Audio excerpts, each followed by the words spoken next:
नमस्कार।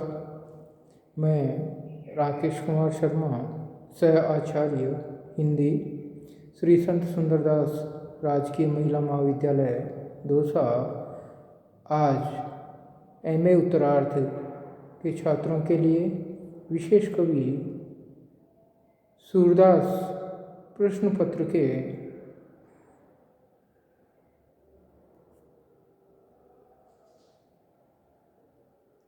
पाठ्यक्रम में शामिल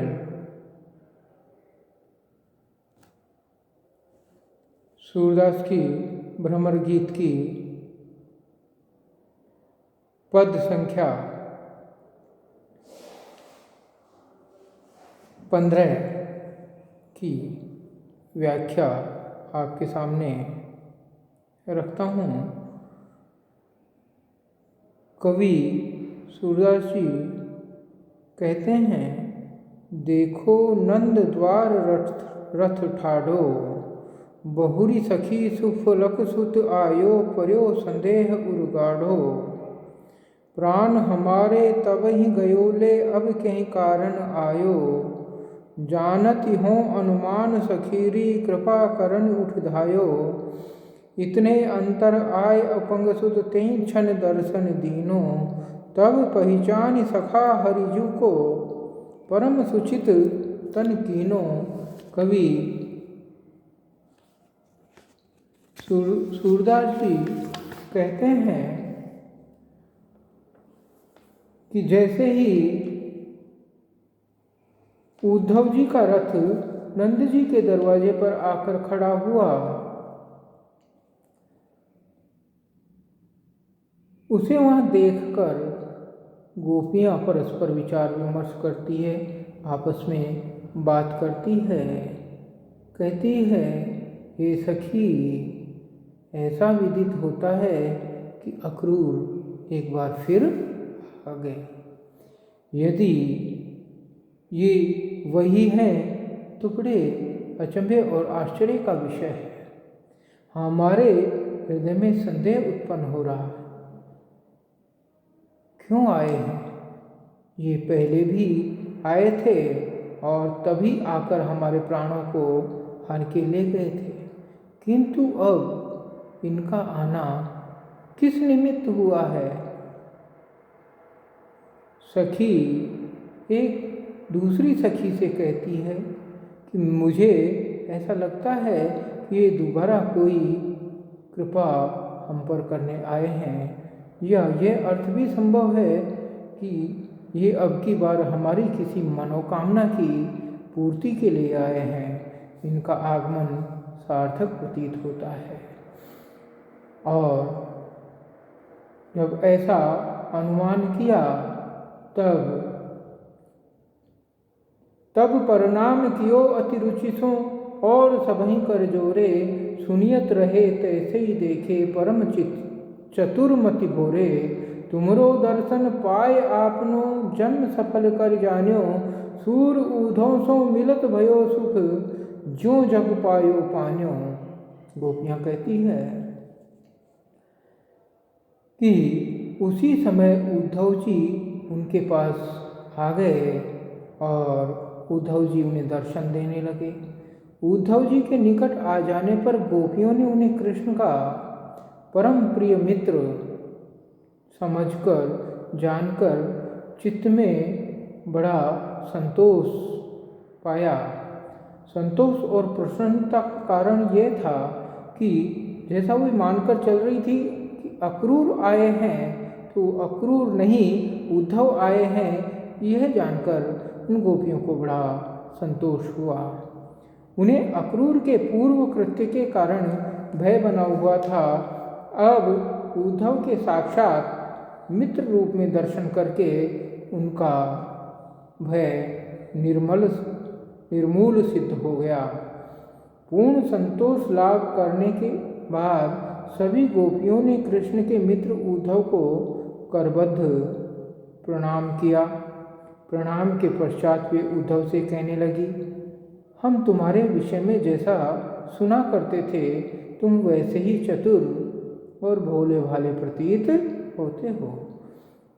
हम आज तुम्हारे दर्शन करके अपने जन्म को सफल समझ रही हैं।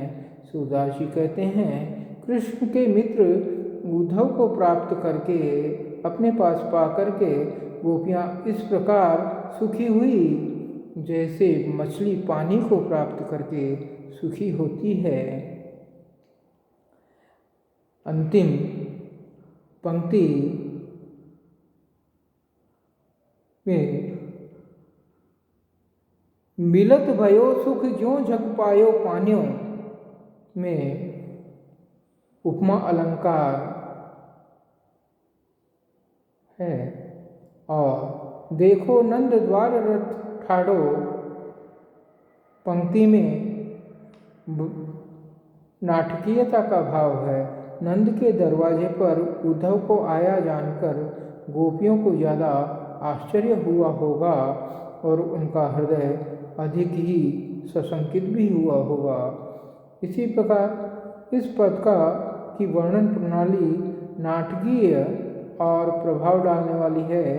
ये कवि का अपना कौशल है।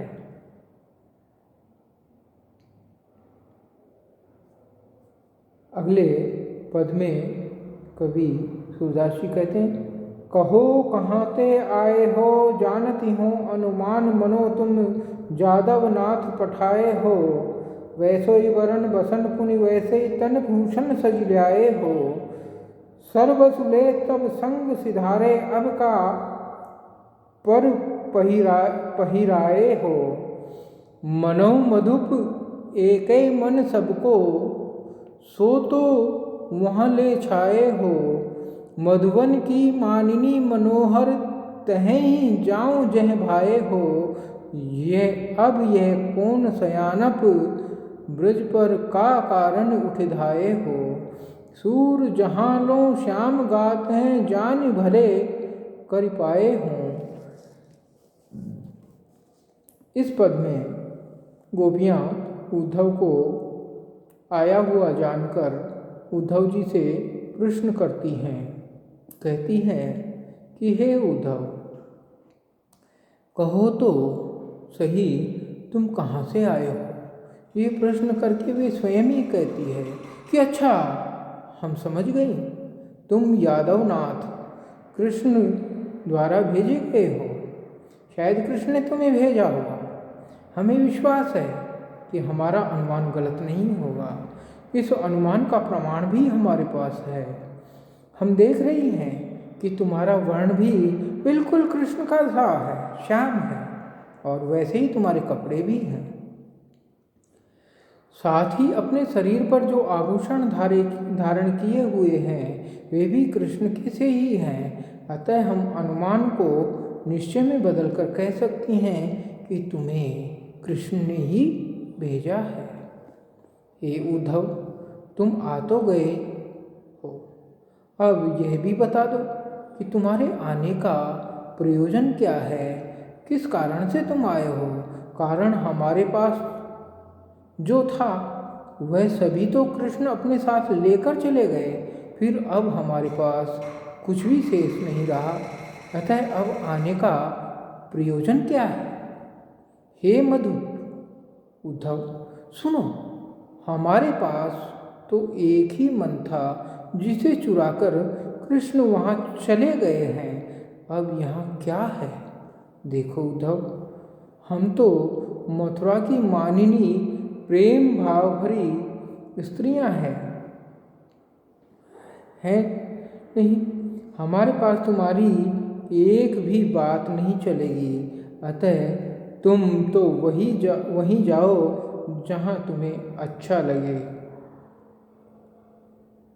भाव यह है कि हम तो एक मन के एक भाव से अपने आराध्य के प्रति आकृष्ट हैं। अतः तुम्हारा आना स्वाभिप्राय आना व्यर्थ ही है। एक बात और भी है कि अब आकर कौन सी चतुराई दिखा रहे हो। यहाँ आने का कौन सा कारण है, हम सब समझती हैं। तुम्हारी भावना को अच्छी तरह समझ रही हैं। यहाँ तक काले रंग वाले व्यक्तियों का जहाँ तक काले रंग वाले व्यक्तियों का प्रश्न है, सभी एक से गुण वाले हैं, हम उन्हें अच्छी तरह से जानती हैं और उनकी नस नस पहचानती भी हैं। विशेष बात, इस पद में गोपियों की कथन पद्धति बड़ी आकर्षक है। वे सीधे नहीं कहती, किंतु पहले तो लक्षणा का सहारा लेकर उद्धव को भली भांति जानकर भी अनजान बन रही हैं। वे मथुरा वालों की, श्याम वर्ण वालों की रीति को अच्छी तरह जानती हैं। आखिर उद्धव को भोला समझकर अंत में अभिधा का प्रयोग भी कर लेती हैं। वे साफ साफ कह देती हैं कि हम श्याम वर्ण वालों को अच्छी तरह समझ गई हैं। कृष्ण काले, अक्रूर काले और उद्धव तुम भी काले हो। यह भी निश्चित है कि सभी श्याम गात वंचक होते हैं। ध्वनि यह कि तुम हमसे कुछ भी नहीं कहना, हम पहले ही आगाह किए देती हैं कि यदि तुम कोई ऐसी बात कहोगे जो हमारे मन के विपरीत हो तो ठीक नहीं होगा। हमसे खरी खोटी सुननी पड़ेगी। हमारे पास एक ही मन है और वह कृष्ण का हो चुका है। अतः तुम यहाँ किसे वश में करने आए हो? इससे गोपियों ने अपने प्रेम की एकाग्रता और एक निष्ठा का स्पष्ट कथन कर दिया है। यह गोपियों की साफ गोई है और कोई भी छिपाव तो उनके मन में है नहीं। धन्यवाद।